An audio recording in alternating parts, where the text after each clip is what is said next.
Le Mahdi vit dans la proximité de l'invisible.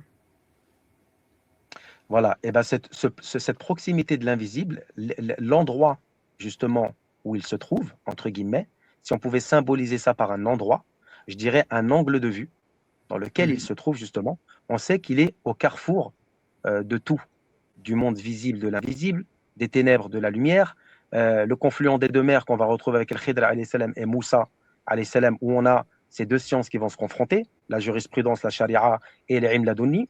Tout ça permet justement, dans la situation dans laquelle il se trouve, à travers ces épreuves et toutes les situations, c'est un angle de vue.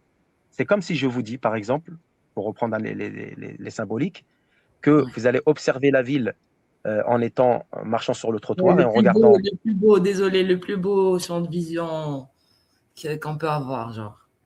Voilà, genre, soit on marche sur le trottoir et on observe en tournant tout autour de soi, en regardant tout autour de soi et en analysant, ou alors on monte sur le toit d'un building au-dessus de toute la ville et on l'observe vu d'en haut. Ben, en fait, Ouais. l'angle de vue va déterminer la capacité du champ d'action. Et on sait qu'il est comparé à un faucon ou un aigle, je ne sais plus.